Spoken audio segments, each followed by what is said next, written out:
Huwag yan! Na, huwag yan, dirty yan! Ang OA, ang OA. OA.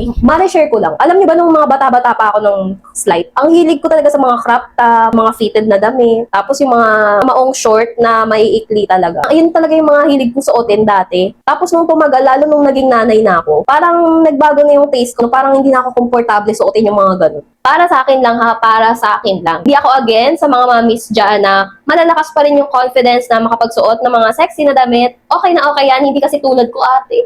Hindi na ako kapagsuot ng mga ganong damitan na sinusuot ko din dati kasi nga sa belbel ko ate, hindi ko alam. Hindi ko alam kung may pikos na naman ako or malakas lang talaga akong lumamon. Yun, wala lang din siguro talaga akong confidence pa ulit ngayon. Pero baka malay mo, sumexy ulit ang ate mo, makapagsuot ulit ang mga nanggigigil ako eh. Tapos nung naging nanay na ako, parang gusto ko na lang suotin yung mga comfy suot, mga tita outfit, ganon. Ganon talaga siguro no, kapag tumatanda, nag-iiba na yung taste mo. Bakit? Anong lasa? Kaya ayan ate, nagdagdag na ako ng mga tita outfits ko para kapag umaalis kami, hindi na lang ako naka-t-shirt, naka-maong jante. Ayan, bet na bet ko talaga yung mga ganito, tapos knitted siya. Super comfy niyang suotin, kahit nakahabul-habulin mo yung anak mo jante, lalo na sa mga mamis dyan, no? Alam nyo sa mga mamis dyan na mga ganyang stage sa mga toddler is habulan stage talaga ate. Na, huwag yan!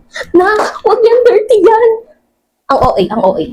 OA. Pagka nagtatatakbo siya dyan, te, pinapasuyo ko na sa asawa ko kasi hindi rin ako komportable sa suot ko. Yung co-ords mga mare na nabili ko dito sa TikTok shop and sobrang nagustuhan ko siya. Tingnan niyo naman ate, oh. Super comfy niyang suotin, kaya perfect talaga siyang suotin sa school, sa church, or sa kahit saan pa yan. Ito yung sa top niya, ayan, oh. Super stretchy niyan ate, kahit XL ka pa dyan, carry ka niyan. Tapos ito naman yung skirt, ayan. Kaya kung mahilig ka rin sa mga tita outfits and kung naghahanap ka lang ng mga co-ords katulad nito, nako, perfect na perfect sa'yo to ate, ganon. Siyempre, hindi ko sasabihin kung saan ko nabili to. Bakit ang maldita? Eme lang ate, i-check out mo na yan, alam mo na kung nasan yung link.